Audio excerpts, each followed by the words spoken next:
আজকে কিছু পুঁই শাক তুলবো। দেখো এখানে কত পুঁই শাক হয়েছে। এখানে দুটো ক্যারেটে মাত্র পুঁই শাক গাছ লাগানো আছে। আর এখানে ওই বাজার থেকে 5 টাকার বীজ কিনে আমি লাগিয়েছিলাম। প্রায় মনে হয় 10 থেকে 12 বার খাওয়া হয়ে গেছে পুঁই শাক।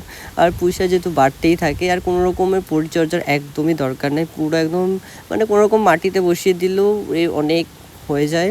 আর এগুলো যেহেতু ঘরোয়াভাবে লাগানো, তারপর বাজারের থেকে অনেক আলাদা। মানে যেগুলো মোটা মোটা যে ডান্টিগুলো সেগুলো তোমার একদম মমের মতন গলে যাবে। আর খেতে কিন্তু ভীষণ টেস্টি। তো আমি যাদেরকে দিয়েছিলাম এর আগে তাদের কাছে আমি শুনেছিলাম ভীষণ খেতে ভালো, মানে নিরামিষ খেয়েছে তাতেই অত ভালো লেগেছে। আর তারপর আর এটা হচ্ছে গিয়ে আমার গোলাপ গাছ। তো দেখো গোলাপ গাছের কী অবস্থা হয়েছে, মানে একদম আমি পরিচর্যা একদমই করি না। আর যেহেতু যা রোদ গরম ছিল মাঝে, তোমরা তো জানোই, আর ইচ্ছা করে না যে ছাদে এসে কাজ করতে, কারণ এত রোদে থাকা মানে অসম্ভব ব্যাপার। তো সেই কারণে দেখো মানে কত বড় বড় ডাল হয়ে গেছে, কিন্তু অথচ আমি কাটিনি। তো আজকে কি ওয়েদারটা ভালো ছিল আর কবে দিয়ে ভাবছি কাটবো কাটা হয়নি। তো সেই ডালগুলো আজকে কাটলাম, ওই ডালগুলো বসিয়ে দেবো।